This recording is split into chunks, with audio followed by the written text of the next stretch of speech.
Hi, welcome everybody. This time I bring you a guest to my channel, Linda's Investing. This is Jack from Business Talk. He's one of my friends now, and we belong to the same community, one rental at a time. And I thought it was appropriate to bring my first guest like he did. He interviewed me a couple months ago for his own channel, so I'm excited about this interview. And I'm gonna let you introduce yourself, Jack. Thank you for having me on. Um, my name's Jack. I invest in Pittsburg. My channel is Jack's Business Talk. If it's not flipped around, it'd be somewhere in here, this area. But yeah, currently I'm sitting in one of the rentals right now that's being worked on, and everything's been going well with that for the most part. I own a couple smaller businesses, one shutting down, might be possibly purchasing another and just working towards financial freedom and having as much fun as I can doing it and recording the good, the bad, and the ugly along the way. Yeah, Jack also has a channel, guys, if you want to go and follow or click and like his videos. He is way more hands-on than I am. He gives you everything about walkthroughs from people that have left his rentals or to the point of like how he's gonna replace the tub on one of his bathrooms. So if you like that kind of content, please go and check it out. So Jack, I wanted to ask you, what kind of properties do you invest in? Single family, multifamily? I invest in small multifamilies. I am thinking about adding some single families to the portfolio just because the one area where I just started buying properties, the the single family homes actually cash flow really well there for the amount of down payment it would cost to purchase them. So I'm thinking about trying to pick up like maybe three or four in the next couple years of those, and just my goal would be to honestly get them paid off within like 5 years because like they're just that cheap. But I don't see a whole lot of work that needs to be put into them. Like it's a lot less work than what I normally do. It's for the most part maybe a new roof, paint, flooring, and call it done. Slap a for rent sign on it, and let's go. Yeah, that sounds awesome. So your multifamilies are like duplex and triplexes, correct? Yeah, I have one fourplex, and the rest are all duplexes. And yeah, Yeah. What kind of strategy are you using for your rentals? Like, are you doing short term, long term? I do long term. I am thinking about adding an Airbnb. I haven't fully decided on that yet. I don't know if it's going to happen this year or not. It's not so much of a investment in the aspect of of trying to make as much money as I can off of Airbnb, but it's more of a investment. It's almost like a step in an appreciation growth. And so what I like to do is there's an area where I kind of want to retire. It's up along. I want to get lakefront property where I could just launch a kayak, go fishing every day, and all that kind of stuff. It's a place that I want to retire to.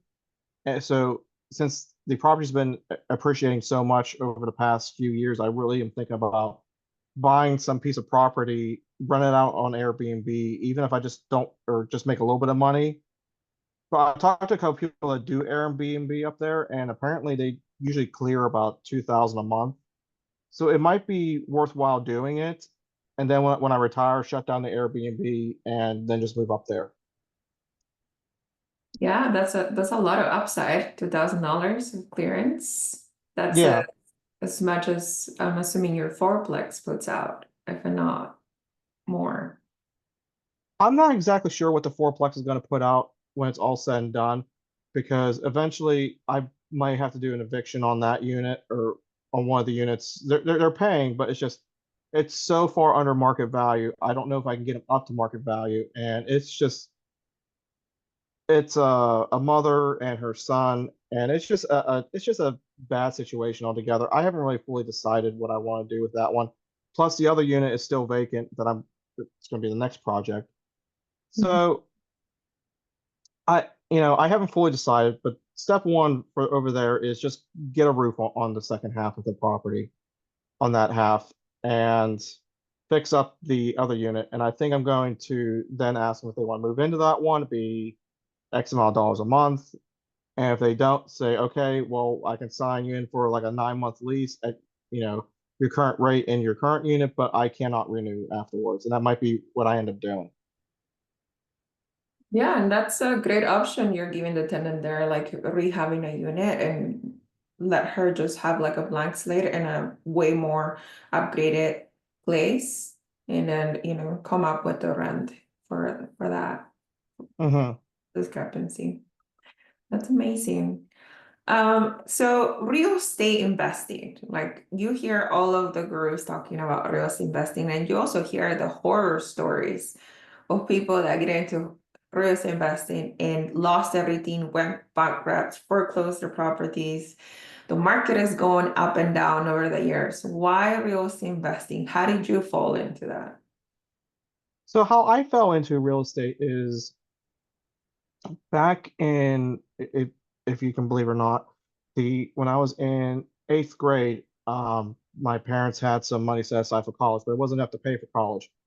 And I told them, I was like, I really understand stocks. And I proved to them that I understand stocks by showing them the growth and how you look at stocks and stuff. And from, was it the summer between eighth and ninth grade, they gave me $1,000, and I proved to them across my freshman year of high school when I got it to increase to, I think it's like $8,000 just across the 1 year. And like I was very vigilant making trades and stuff. I then what they then gave me almost the rest of the money, and I was able to invest between my junior, sophomore, and senior year enough money to pay for my entire college thing. So that's what got me into stocks, was actually a class in high school. And I just I loved investing. I love having money make money. And I went to college, graduated, went to work, didn't touch stocks for a while. Then within about 7 years ago, I went ahead. I got burnt out at my job. I knew I had to make a switch and do something different. I tried doing stocks again, and things just were not working out. I wasn't losing money, but I wasn't making money like I was the first time around. And I was like, this is not. I was like, I don't even understand necessarily how you're going to live off the 4% rules. Like if I retire at the age of, 50, for example, that's 40 years. It's like that's a lot of money you get to come up with. And a friend of mine at the time suggested several books to listen to, and those books talked about real estate, which then that switched it. I relearned how to invest in real estate. I started doing that, and I really haven't looked back. Wow, so we owed her everything to that friend of yours that gave you that book, huh? Yeah, he gave me Richest Man in Babylon, um, Robert Kiyosaki's Rich Dad Poor Dad, and the Cash Flow Quadrant.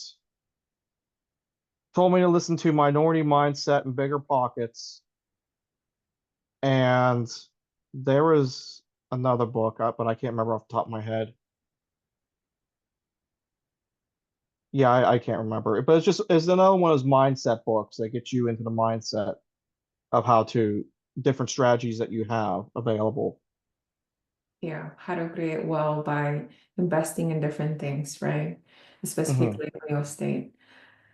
Yeah, I sympathize with your sentiment about stocks and how long it takes to build wealth to putting away money into the stock market. And it is a great way to build wealth over a long period of time. But if you are in a position, like you said, of getting burned out at your job, Yeah. that you having that, oh, well, I have to stay in this job for 30 more years before I can like even tap into that money. It's just it's very such a big cup to fill, right? You have to chip Hmm. away month after month, week after week, uh, of what it seems like you're chipping away at your life.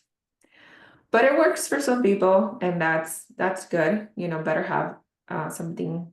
in retirement than nothing. And that's how a lot of Americans live.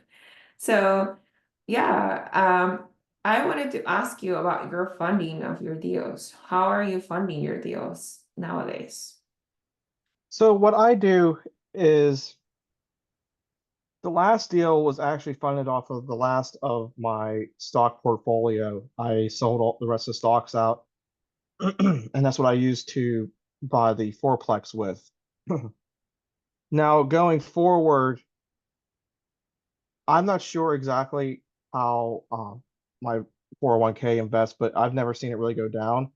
And what I do is I just keep track of how much it goes up and versus down.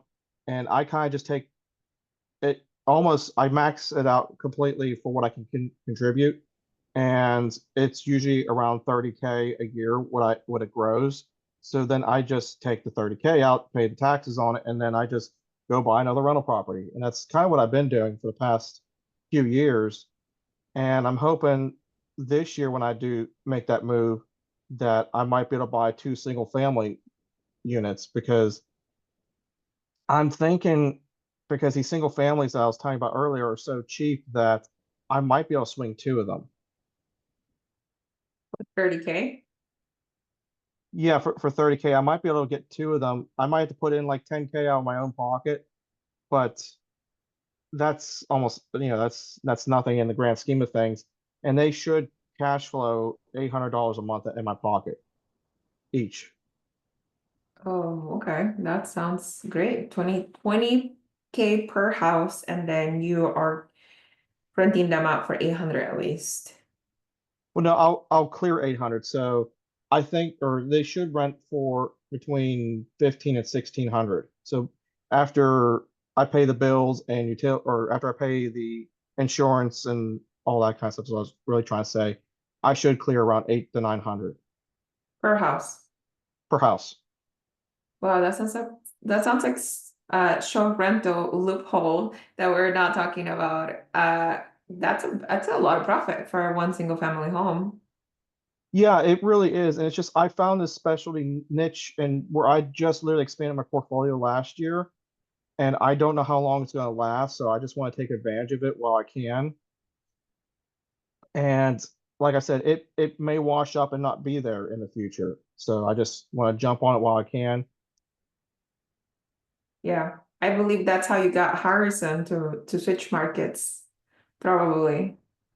Yeah, yeah, he's switching markets. He- I think I don't think it's so much he wants to switch markets and leave Ohio. I think he's just looking for friends in his market. So he's just like, hey, you know, this Jack guy doesn't seem to be too bad of a guy. I'm gonna play in his neighborhood. He seems to be a nice guy. Yeah, with that $800, you're like tempting me now to look into your neighborhood too. You guys are talking about your cash flow and stuff in Gary, Indiana, and it's funny because I've been listening to your out of state investing, and I've been listening to you guys in Gary, Indiana, and I sometimes think to myself like, I can almost match that. It Gary, Indiana is probably a little bit better, but it's like I can come close. Yeah, no, you're definitely coming close whatsoever. But okay. So what you're telling me is that most the latest deals have been funded by the profits that you had from your previous deals. But in the Yep. beginning, you were basically cashing out your 401k, maxing it out Yeah, and cashing out at the end of the year. yep. And a different thing I'm going to do here probably in the next few years. So the first two duplexes, they have I can't they won't let me do a second mortgage because I forget the reason why, but no matter who I talk to, they won't let me do a line of credit or a or a second mortgage to go buy more properties. Well, there's right around 40K or under 40K on both my first and second rental properties. So my goal was to actually pay them off, which I know sounds immensely counterproductive to what everyone at ORAT says. Just I want to pay them off just so I can do a 50% mortgage on both of them because that they'll approve, which will then give me about 60K to then go and shove into more real estate. Mm. So each of these duplexes after I do that, the first two should buy me about a grand total like four more duplexes. Oh, okay. Okay. And when did you start investing? What year is that? That was 18 or 19. But the one I'm sitting in right now, I bought this one for 75 two. It's now worth, after COVID and everything else, 128. Mhm. And the other one I was talking about, I bought for 60, 65 7 or 67 5. And it's worth the way it sits right now about 105. Mhm. Mhm. Right, right. And the first two duplexes that you bought were conventional financing. They were conventional, yeah. I did just a conventional. Here where I'm at, you have to put down, I think it's 35% down for your down payment. It's just a state law. So I did the 35%. It's either 25 or 35. I want to say it's 35. Mhm. But Okay. so that really helped out and setting me into put me into a position where it's almost impossible to fail. Right, because you have more skin in the game and equity from the get-go for sure. Hmm. Yeah, yeah. Talking about numbers, Jack, what's your biggest win or your biggest flex? The precious deal that you got out of all of your homes. Can you talk us about that deal or the numbers breakdown? The biggest win, honestly, is probably the one I'm sitting in right now. So bought it for either 72.5 or 75.2. I think it was 75.2. And when I had to put, what was it, about 15, like between 10 and 15K into, I had to dig up, I had a jackhammer and dig up a sewer line. I had to replace all that, and it wasn't found on the home inspection. Then I had to do they both needed work. I had to do another sewer line on the other side. There's a manifold where they both collect. Had to redo the manifold. And to get them operational, it cost me probably right around the 10K mark. And when it was all said and done, my yield was at 25%. And 2 years later, I put 9 or 10K into it to put a new 50-year steel roof on it. And really, besides having to deal with a bad tenant right from the very get-go, this has been a fairly decent property. The only other thing that's went bad was I had a massive, I forget how old they said, it was like between 125 and 150-year-old tree. This tree was about 6 feet around, and the company that I hired had insurance. I looked, they showed me papers on insurance. I didn't take the time to call insurance to make sure it was still valid and stuff. They didn't know what they were doing. They destroyed the concrete in the back. They destroyed the porch in the back. They just left wood in a tenant's way where they couldn't get up to their cars. So I had to, being that I had a landscaping company, I had the saws and all that kind of stuff. I wasn't sure to do it, but like I knew that that job was out of my skill range, so I didn't want to do that job. So I ended up having to come in with a group of guys that I had to teach on the fly how to do tree work. Finished taking down the tree, had to clear. And one day I estimated, because each lead on this tree, there's like 5 leads, was the size of a normal sized tree. I estimate in the first day, just to clear the wood off the deck and all that kind of stuff, I'm running the saw nonstop and having people move the stuff. We moved about 4 trees out of the way Oh, wow. in like a 6 hour span. And then we finished falling the rest of the tree. That's crazy. And this is recently. That was 4 years ago, I want to say. Okay. Um, we still have some of the repairs left over from that catastrophe. Like I still have to bust up all the concrete that it broke up, and I have to re-pour that whole section and potentially redo some of the stairs that they just let these, 500-pound logs smash into the concrete. But that's going to be done this year. The retaining wall is going to be done. I have another retaining wall that needs done with two roof projects this year that's all going to get done. Mhm. And that was, I guess, when we're talking about your biggest win, you still think this house was a good investment.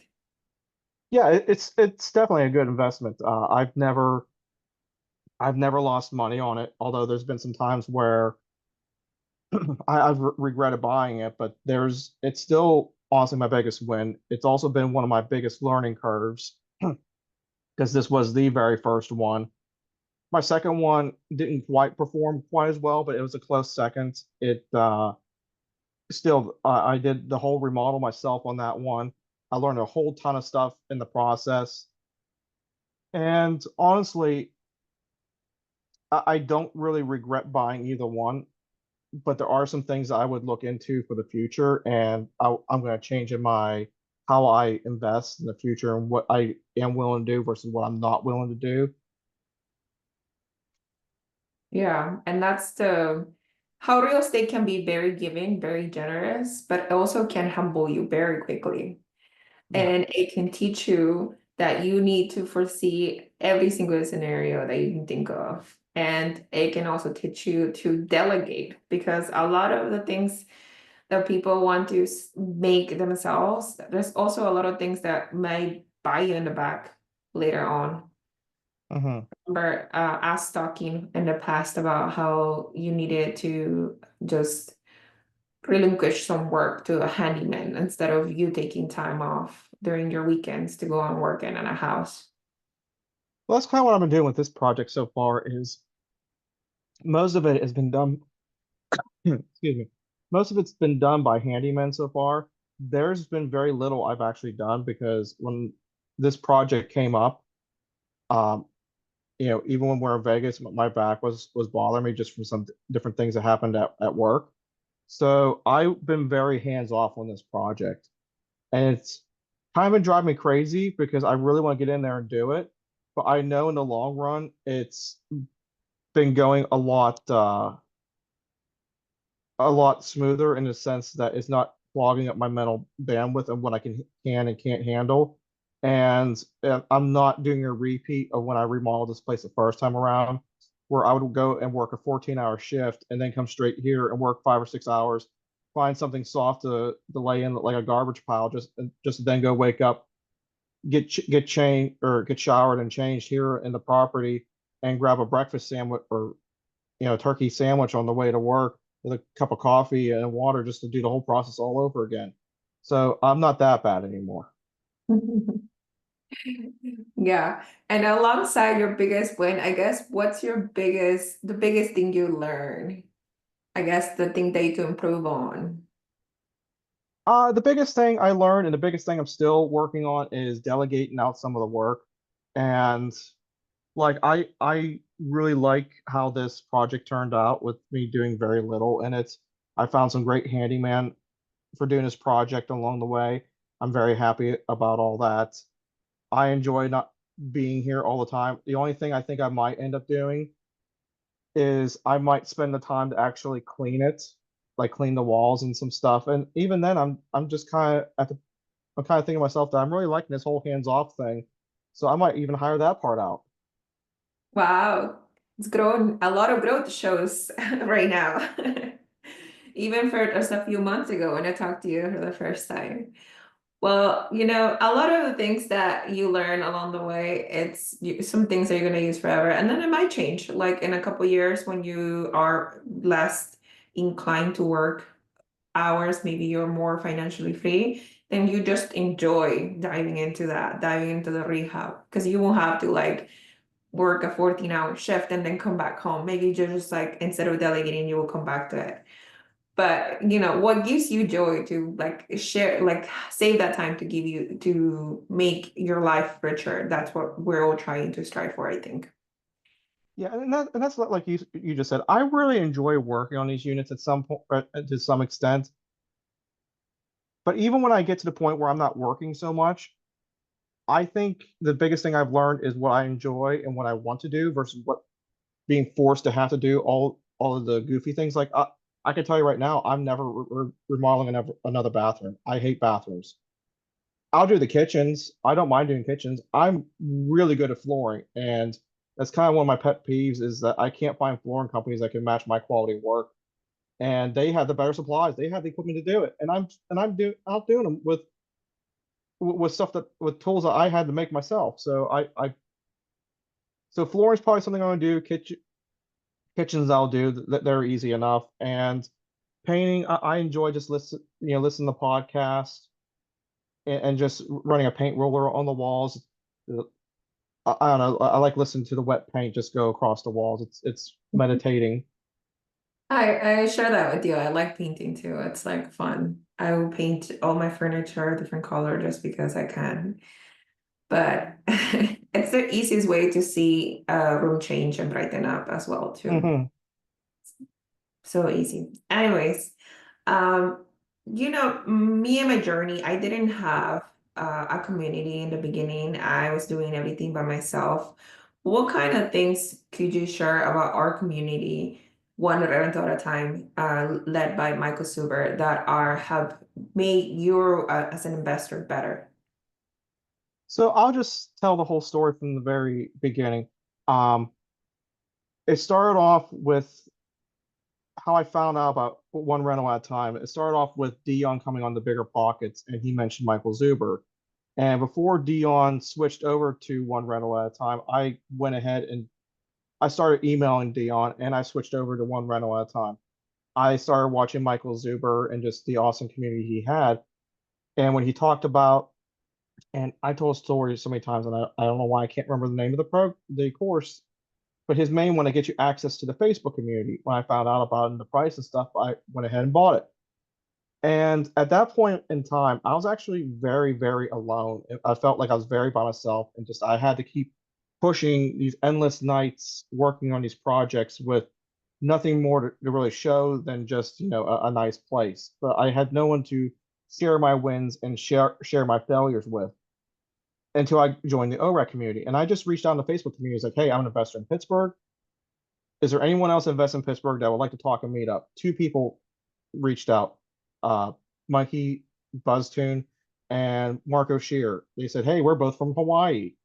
We invest in Pittsburgh. And we started talking and stuff. And then our Zuber then got the school community going. All three of us swapped over and we just kind of kept talking. We were constantly, you see us on each other's channel, except for Mikey, who needs to start a channel. But you like it's funny how just one move can can make you feel better. And the whole community is just a very giving place. And there's always people there. They want to help out. They want to pull if they're above you, they want to pull you up to their level. If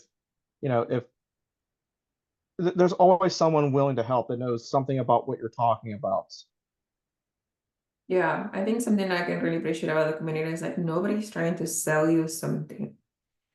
That nobody's just trying to like sell your course, upgrade to level 7 so you can be in the most important room of the school. Like that's just to me is everybody's just giving for the sake of seeing other people succeed. And that's why I appreciate. Okay, Jack Business Talks. What is the purpose of your YouTube channel? Why are you putting out videos every week now? I think every Saturday you said. I do I try to do videos every Tuesday and Thursday are my longer content ones. I try to do lives Monday through Friday, and I try my hardest, but a lot of times something goes wrong and they don't come up. And like yesterday, I did a video and I forgot to hit make it public, and I kind of redid the whole video anyway with more information, so it's just not going up. But the whole point behind it is I wanted to talk about on my channel the wins, the failures, and all that kind of stuff. And I did not want to sugarcoat anything. I just give you the raw information. There's been a couple times where, you like for example, I just shot a video, I have to edit it. I haven't decided whether I'm going to leave it or not, but I had to empty part of the truck out. I had the camera set up on the hillside, and you just see me throwing junk out of the back, throwing in a shed. I'm laughing as I'm doing it, and it's just there's small little anecdotes like that. There's one video I lost my temper on someone. So like I said, it's very uncensored. I don't swear a ton, but yeah, like there's one episode where there's a live stream and someone kept making inappropriate comments, and I just lost my temper after. So I'm trying to read legit comments, and they were just spamming it, and I lost my temper on that person and blocked them We'll from the link that channel. video right here, right, for everybody to see. But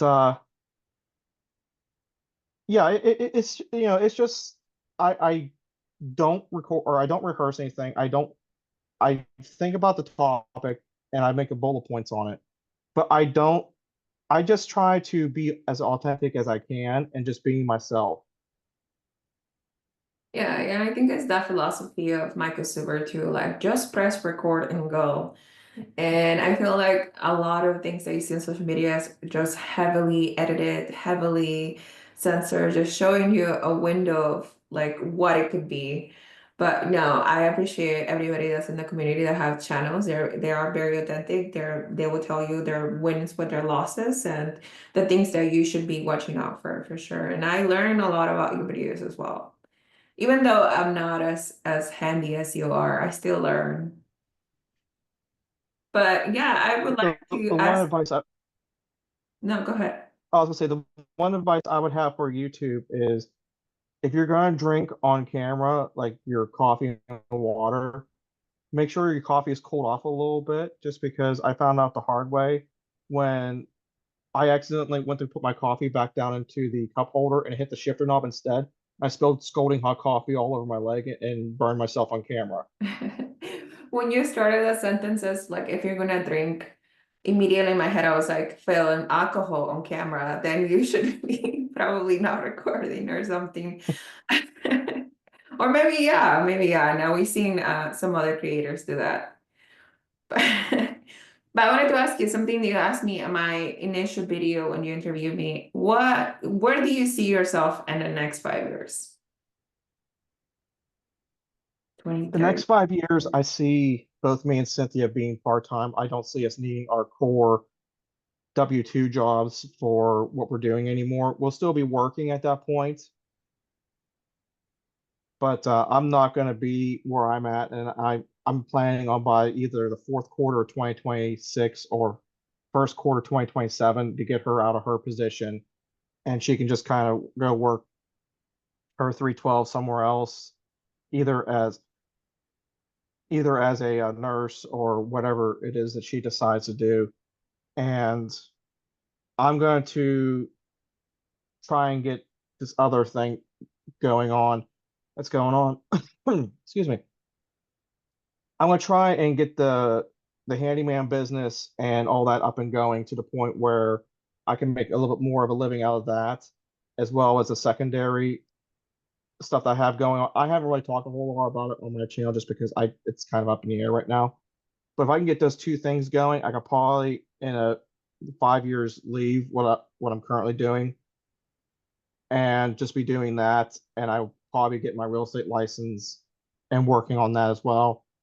And after that, I'm going to slowly just try to, at that point, honestly, at the 5 year mark, I'm planning on not being very hands-on with the landscaping maintenance company either. I'm probably going to end up like I might do the scheduling and the quotes and stuff, but I'm not going to be the one cutting the grass, doing the mulch beds, doing the rock gardens, putting mountain TVs to the walls. I'm going to be very hands off and just selectively choosing the projects that I wish to partake in. That's amazing. You and your partner would be semi-retired then. Yeah, that's my goal to be semi-retired and 10 10 years out from like now, so like 5 years past that.